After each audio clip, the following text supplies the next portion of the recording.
نحمدہ و نصلی علی رسولہ الکریم اما بعد بسم اللہ الرحمن الرحیم عن معاذ بن جبل رضی اللہ تعالی عنہ ان النبی صلی اللہ علیہ وسلم قال یا معاذ واللہ انی لأحبک ثم اوصیک یا معاذ لا تدعن فی دبر کل صلاة تقول اللہم اعنی علی ذکرک و شکرک و حسن عبادتک۔ عزیز دوستو، آپ حضرات کے سامنے ابو داؤد شریف کی ایک روایت پڑھی ہے۔ اس روایت میں نبی کریم صلی اللہ علیہ وسلم نے حضرت معاذ بن جبل رضی اللہ تعالیٰ عنہ کو ایک وصیت کی ہے۔ سب سے پہلے اس حدیث کا ترجمہ سن لیں۔ حضرت معاذ بن جبل رضی اللہ تعالیٰ عنہ ارشاد فرماتے ہیں کہ نبی کریم صلی اللہ علیہ وسلم نے مجھ سے کہا واللہ انی لأحبک، اے معاذ مجھے میرے رب کی قسم میں تجھ سے محبت کرتا ہوں۔ ثم اوصیک یا معاذ، پھر اے معاذ میں تجھے ایک وصیت کرتا ہوں۔ لا تدعن فی دبر کل صلاۃ، اے معاذ کسی نماز کے بعد ان الفاظ کا کہنا مت چھوڑنا۔ کون سے الفاظ؟ اللہم اعنی علی ذکرک و شکرک و حسن عبادتک۔ حضرت معاذ رضی اللہ تعالیٰ عنہ کو پیارے نبی صلی اللہ علیہ وسلم نے یہ وصیت فرمائی کہ اے معاذ ہر نماز کے بعد یہ دعا کرتے رہنا، کبھی بھی اس دعا کو مت چھوڑنا۔ تو عزیز دوستو، اس دعا کا ترجمہ کیا ہے؟ فرمایا اللہم اعنی علی ذکرک و شکرک و حسن عبادتک، اے اللہ میں تجھ سے مدد مانگتا ہوں، توفیق مانگتا ہوں تاکہ میں تیرا ذکر کرتا رہوں، تیرا شکر کرتا رہوں اور تیری اچھے طریقے سے عبادت کر سکوں۔ عزیز دوستو، اس میں کوئی شک نہیں ہے کہ بندہ اللہ کی توفیق سے ہی عبادت کرتا ہے۔ خوش نصیب ہے وہ انسان جس کو توفیق مل جائے۔ اس دعا میں جو سب سے پہلی چیز کرنے کی اللہ سے مدد اور توفیق مانگی جا رہی ہے وہ ہے ذکر کرنا۔ اللہم اعنی علی ذکرک، اے اللہ مجھے توفیق دے کہ میں تیرا ذکر کروں۔ عزیز دوستو، ذکر ایسی عبادت ہے، ایسی زبردست عبادت ہے کہ جس کا کوئی وقت مقرر نہیں۔ آپ دیکھیں ہر عبادت کا ایک وقت مقرر ہے۔ مثال کے طور پہ نماز ہے تو نماز کے خاص اوقات ہیں، ان اوقات کے اندر ہی آپ نماز پڑھ سکتے ہیں۔ حج کی عبادت ہے تو اس کا بھی ایک وقت مقرر ہے، خاص وقت پہ وہ ادا ہوتی ہے۔ قربانی کرنا عبادت ہے تو اس کا بھی ایک خاص وقت ہے۔ عید کی نماز ہے، اس کا ایک خاص وقت ہے۔ وطر والی عبادت ہے، اس کا بھی ایک خاص وقت ہے۔ تو عزیز دوستو، لیکن ذکر ایسی عبادت ہے اس کے لیے کوئی خاص وقت مقرر نہیں۔ آپ رات کو کریں، دن کو کریں، زوال سے پہلے کریں، زوال کے وقت کریں، زوال کے وقت کے بعد کریں، اس کا کوئی وقت مقرر نہیں۔ اسی طرح یہ ایسی عبادت ہے، آپ نماز پڑھتے ہیں، قرآن پکڑ کے پڑھنا چاہتے ہیں تو اس کے لیے آپ کو وضو کرنا پڑے گا، لیکن ذکر ایسی عبادت ہے کہ اس کے لیے آپ کو وضو کرنے کی بھی ضرورت نہیں پڑتی۔ اور اللہ تعالیٰ قرآن مجید میں ارشاد فرماتے ہیں فَاذْكُرُونِي أَذْكُرُكُمْ، تم میرا ذکر کرو میں تمہارا ذکر کروں گا۔ ایک بزرگ ہیں، وہ فرماتے ہیں کہ مجھے جب میرا اللہ یاد کرتا ہے تو مجھے پتہ چل جاتا ہے۔ تو کسی نے پوچھا کہ بھائی یہ کیسے آپ کو پتہ چل جاتا ہے؟ تو فرماتے ہیں اللہ تعالیٰ نے قرآن میں نہیں کہا کہ فَاذْكُرُونِي أَذْكُرُكُمْ، تم میرا ذکر کرو میں تمہارا ذکر کروں گا۔ تو جب میں اللہ کا ذکر کرتا ہوں تو اللہ تعالیٰ میرا ذکر کرتے ہیں، اس طریقے سے مجھے پتہ چل جاتا ہے۔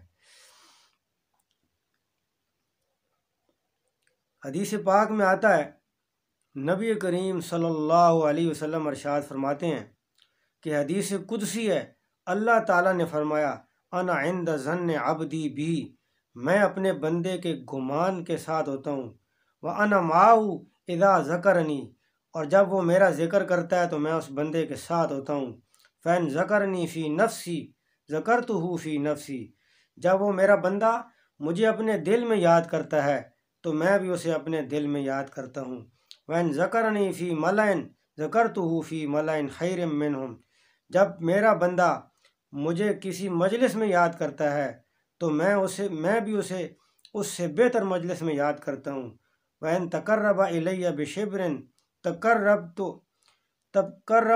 إِلَيْهِ ذِرَاعًا، فرمایا جب میرا بندہ ایک بالشت میری طرف بڑھتا ہے تو میں پورا ایک بازو اس بندے کی طرف بڑھتا ہوں، وَإِن تَقَرَّبَ إِلَيَّ ذِرَاعًا، جب وہ ایک بازو میری طرف بڑھتا ہے تَقَرَّبْتُ إِلَيْهِ بَاعًا، تو میں دو بازو اپنے بندے کی طرف بڑھتا ہوں، وَإِن أَتَانِي يَمْشِي أَتَيْتُهُ هَرْوَلًا، جب وہ بندہ میری طرف چل کے آتا ہے تو میں اپنے بندے کی طرف دوڑ کے آتا ہوں۔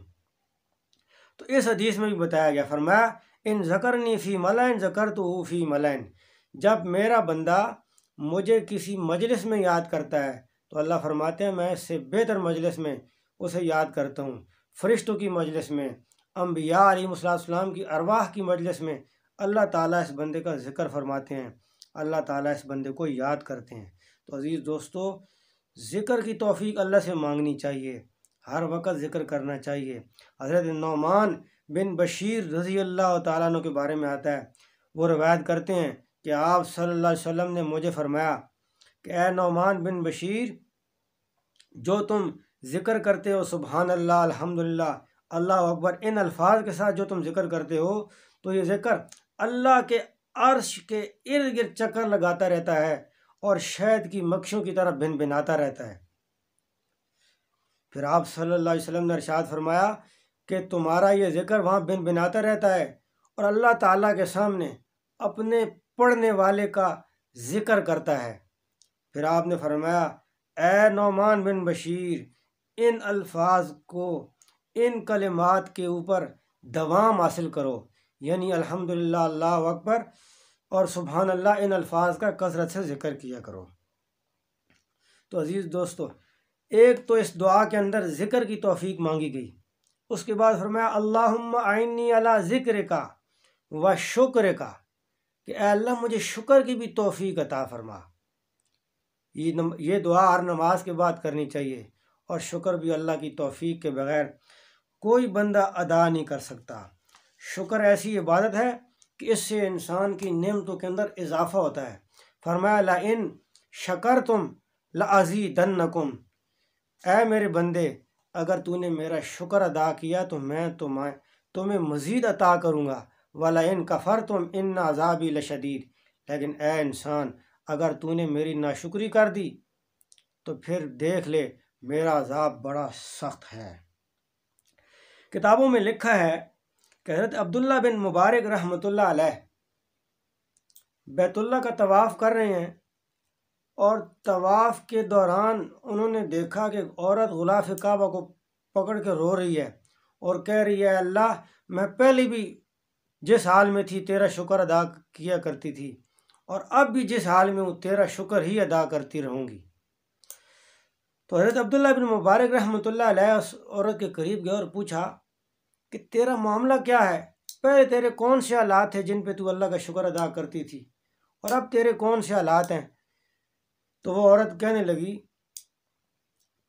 کہ میں ایک بیوہ عورت ہوں اور میرے 3 بچے تھے۔ وہ یوں کہ ایک دن میں صحن میں تندور میں آگ جلائی اور روٹیاں پکا رہی تھی، اچانک مجھے چیخ کی آواز آئی۔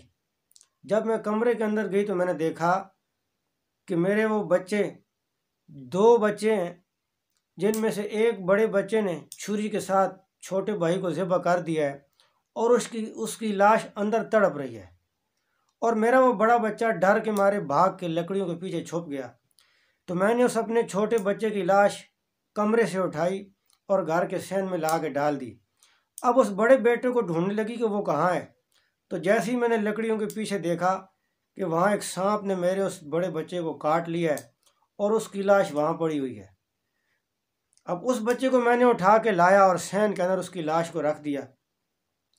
تو تیسرا بچہ جو میں روٹیاں پکا رہی تھی تو میرے ارد گرد رینگ رہا تھا، وہ چھوٹا تھا، اب دیکھا تو وہ نظر نہیں آ رہا، جب اس کو ڈھونڈنے گئی تو دیکھا وہ تو تندور کے اندر پڑا ہوا ہے اور جل کے وہ بھی مر چکا ہے۔ تو بس میں نے اس کی لاش کو بھی دفنایا۔ دفنانے کے بعد اب میں اپنے پروردگار کے دربار میں آئی ہوں اور اپنے اللہ کا شکر ادا کر رہی ہوں، اے اللہ تیرا اس حال میں بھی شکر ہے، اے اللہ تیرا اس حال میں بھی شکر ہے۔ تو دوستو، اس کائنات میں ایسے ایسے بندے بھی ہیں جو اس طرح ہر حال میں اللہ کا شکر ادا کرتے رہتے ہیں۔ تو انسان ہر حال میں بندے کو اللہ کا شکر ادا کرنا چاہیے۔ کتابوں میں لکھا ہے کہ حضرت موسیٰ علیہ السلام رستے میں جا رہے تھے، رستے میں ایک انتہائی غریب فقیر آدمی دیکھا۔ اس آدمی کے پاس نہ پہننے کے لیے کچھ ہے، نہ کھانے کے لیے کچھ ہے، انتہائی غربت کے عالم میں ہے، اور زمین پہ بیٹھا ہے اور مٹی کے ساتھ اس نے اپنے سطر کو چھپایا ہوا ہے۔ تو اس بندے نے کہا، اے موسیٰ علیہ السلام، آپ طور پہ اللہ سے ہم کلام ہونے کے لیے جب گئے تو اللہ تعالیٰ سے کہنا کہ اللہ تعالیٰ مجھے اتنا رزق تو دے دیں کہ جس سے میری ضرورت پوری ہو جائے، جس سے میری تھوڑی زندگی اچھے طریقے سے گزر جائے، اور مجھے پہننے کے لیے اتنا کپڑا تو دے دیں کہ جس سے میرا سطر چھپ سکے۔ آگے گیا تو ایک دوسرے بندے کو حضرت موسیٰ علیہ السلام نے دیکھا تو اس سے ملاقات ہوئی۔ تو اس بندے نے کہا، اے موسیٰ علیہ السلام، آپ طور پہ جا رہے ہیں، اللہ سے درخواست کیجئے گا کہ میرے مال کے اندر تھوڑی کمی کر دے۔ مجھے اللہ نے بہت زیادہ مال اور دولت دے رکھی ہے، میں اللہ کی عبادت تو کرتا ہوں، اللہ کا شکر تو ادا کرتا ہوں، لیکن مال کے کثرت کی وجہ سے مجھے بہت کم وقت ملتا ہے اللہ کی عبادت کرنے کا، لہذا اللہ تعالیٰ سے آپ فرمائیے کہ میرے مال کو تھوڑا سا کم کر دیں۔ حضرت موسیٰ علیہ السلام جب طور پہاڑ پہ پہنچے، اللہ سے ہم کلام ہوئے، تو ان دونوں بندوں کی جو معاملات ہیں اس کو بھول گئے۔ تو اللہ تعالیٰ نے خود ہی مخاطب کیا اور فرمایا کہ اے موسیٰ، رستے کے اندر آپ سے کیا واقعہ پیش آیا؟ تو اس وقت حضرت موسیٰ علیہ السلام کو یاد آ گیا، تو فرمایا کہ اے اللہ، ایک بندہ ملا تھا، اس نے کہا تھا کہ اپنے اللہ رب العزت سے جب آپ کی ملاقات ہوگی تو اللہ سے کہنا کہ مجھے اتنا رزق تو دیں جس سے میرے دن اچھے طریقے سے گزر جائے، اور مجھے اتنا کپڑا تو دیں جس سے میرا سطر چھپ جائے۔ اور ایک دوسرا بندہ ملا، اس نے یہ کہا کہ اللہ تعالیٰ سے درخواست کریں کہ میرے رزق میں تھوڑی سی کمی کر دیں۔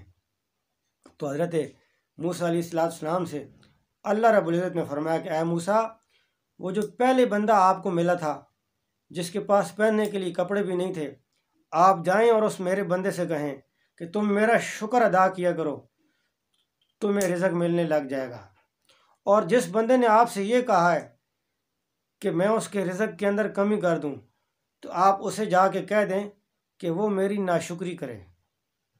حضرت موسیٰ علیہ السلام جب واپس آئے تو سب سے پہلے اس بندے سے ملاقات ہوئی جس نے رزق کی کمی کا کہا تھا۔ تو حضرت موسیٰ علیہ السلام سے اس نے پوچھا کہ اے موسیٰ، اللہ تعالیٰ کی طرف سے آپ کون سے احکامات لے کے آئے ہیں؟ تو حضرت موسیٰ علیہ السلام نے فرمایا، اللہ تعالیٰ سے جب میں نے تیرے بارے میں پوچھا تو اللہ تعالیٰ فرما رہے ہیں کہ تو اللہ کی ناشکری کر۔ تو وہ بندہ رونے لگا اور کہنے لگا، اے موسیٰ، اللہ تعالیٰ نے مجھے اتنا مال دیا ہے، میں اللہ کی عبادت کرتا ہوں، اللہ کا شکر ادا کرتا رہتا ہوں، اور اللہ کے سامنے جھکتا رہتا ہوں، اللہ نے مجھے اتنی نعمتیں دی ہوئی ہیں، اور اتنی نعمتیں دینے والے پروردگار کا میں اس کی ناشکری کیسے کروں؟ تو روتا ہے اور اللہ کا شکر ادا کرتا ہے، اللہ تیرا شکر ہے، تو نے مجھے رزق دیا ہے، تو نے مجھے عبادت کی توفیق دی ہے۔ تو اللہ تعالیٰ نے اس کے رزق کو اور زیادہ بڑھا دیا۔ اس کے بعد حضرت موسیٰ علیہ السلام اس دوسرے بندے کے پاس آئے جس کے پاس پہننے کے لیے کپڑے بھی نہیں تھے، اور اس نے مٹی جمع کر کے اس کے اندر اپنے آپ کو چھپا کے رکھا تھا۔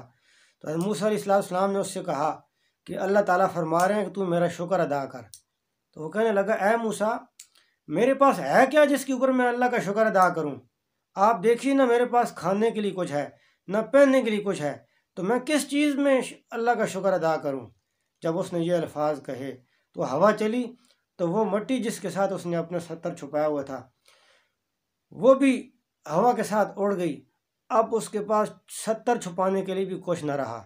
تو عزیز دوستو، اللہ کا شکر ادا کرنا چاہیے، اور شکر کی توفیق مانگنے کی ترغیب نبی کریم صلی اللہ علیہ وسلم نے دی ہے، اور فرمایا ہر نماز کے بعد اے معاذ یہ دعا کیا کر، اللہم اعنی علی ذکرک و شکرک و حسن عبادتک۔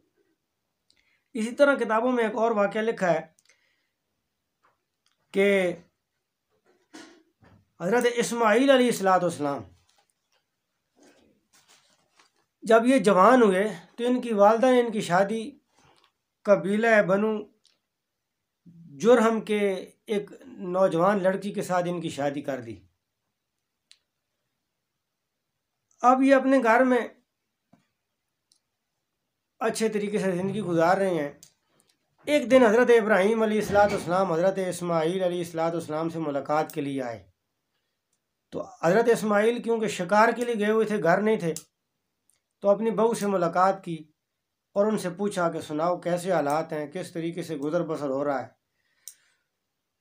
تو اس نے شکایت کی اور کہا کہ اے ابراہیم علیہ السلام، بس بڑے تنگی سے وقت گزر رہا ہے، حالات کچھ اچھے نہیں ہیں، کبھی شکار مل جاتا ہے کبھی نہیں ملتا، بڑی مشکل سے وقت گزر رہا ہے۔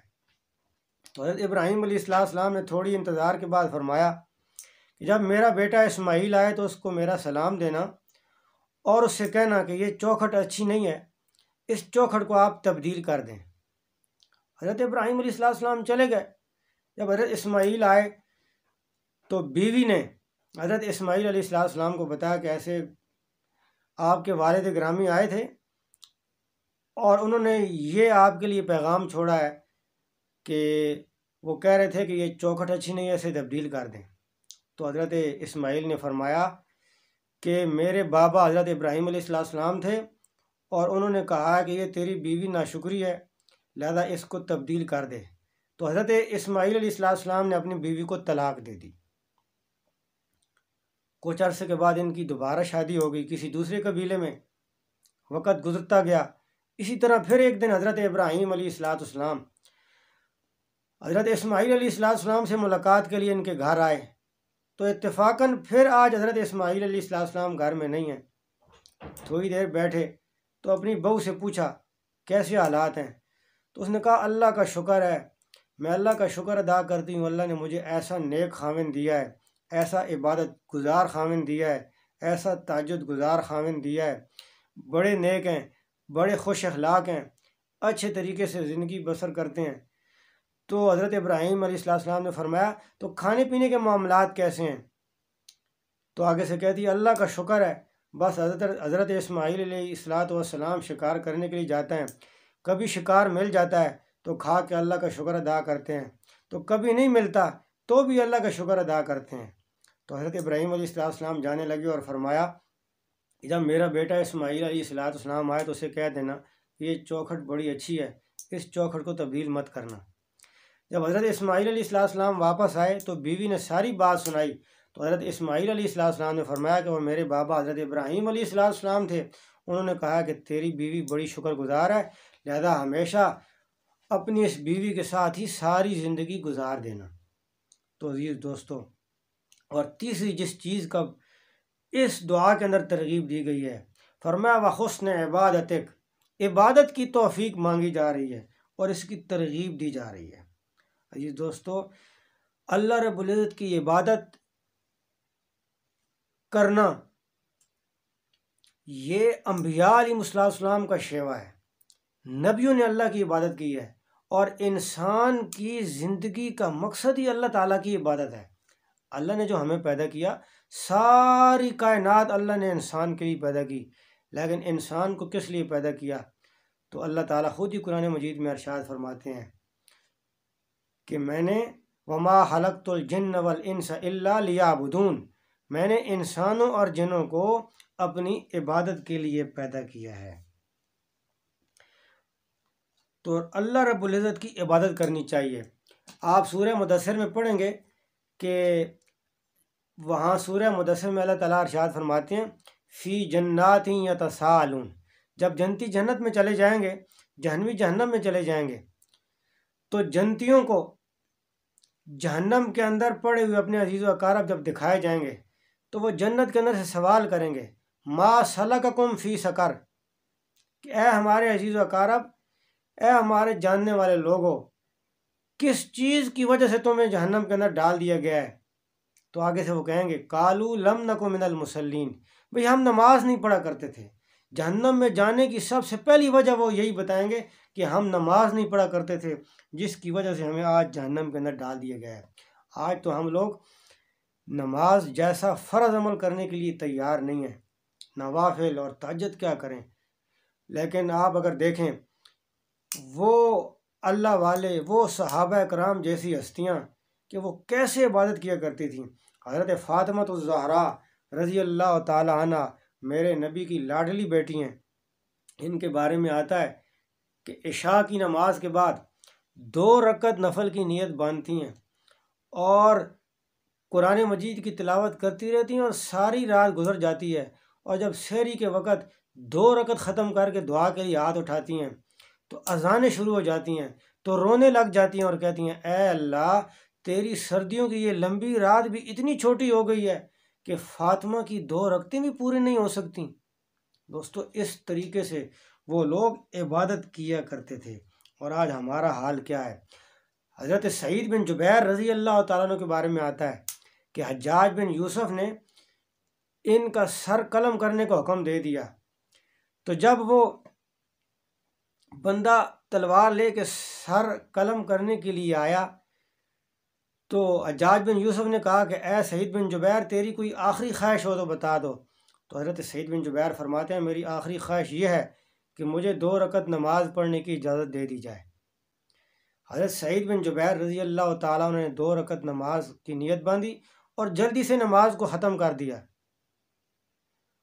اور نماز کو ختم کرنے کے بعد کہنے لگے حجاج بن یوسف، میرا دل تو یہ کرتا تھا کہ میں قیام کو لمبا کروں، اس میں قرآن کی تلاوت کروں، لمبی نماز پڑھوں، لیکن میں نے جلدی نماز اس لیے ختم کر دی کہ کہیں تو یہ نہ سمجھ لے کہ موت کے ڈر سے سعید بن جبیر نے نماز لمبی کر دی ہے۔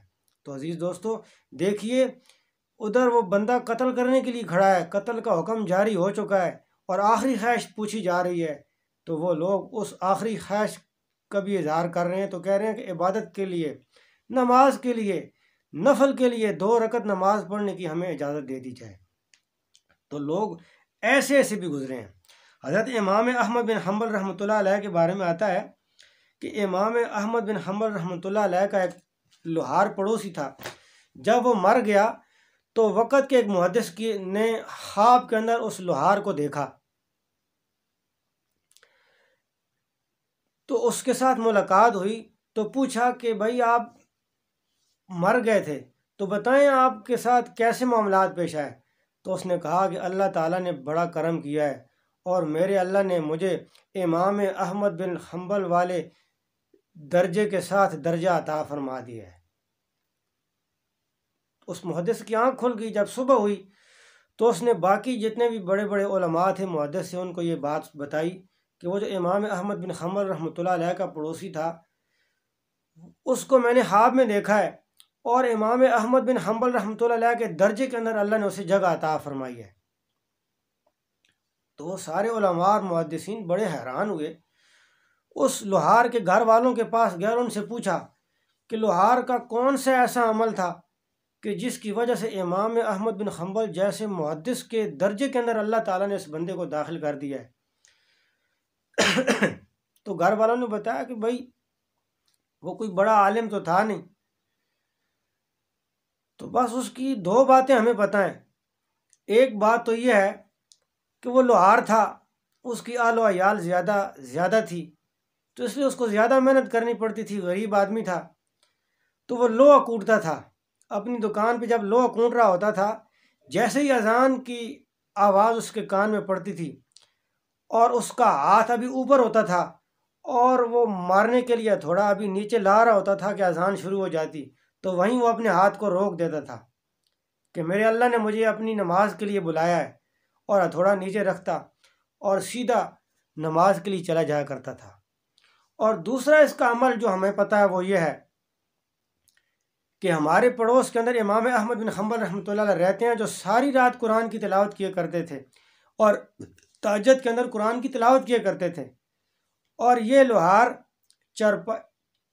گرمیوں کے موسم میں چھت کے اوپر جب لیٹتا تھا اور اوپر سے امام احمد بن حنبل کو تہجد کی نماز میں قرآن کی تلاوت کرتے ہوئے دیکھتا تھا تو کہتا تھا اے اللہ میرے چھوٹے چھوٹے بچے ہیں اور میری اہل و عیال زیادہ ہے، میری کوئی مدد کرنے والا نہیں ہے، میں سارا دن لوہا کوٹتا ہوں، اپنے بچوں کے لیے چند حلال پیسے کما کے لاتا ہوں اور تھکا ہوا ہوتا ہوں، امام احمد بن حنبل کی طرح رات میں عبادت نہیں کر سکتا، کاش اگر میرا بھی کوئی مددگار ہوتا اور مجھے سہولت مل جاتی تو میں بھی رات کو کھڑے ہو کے عبادت کرتا۔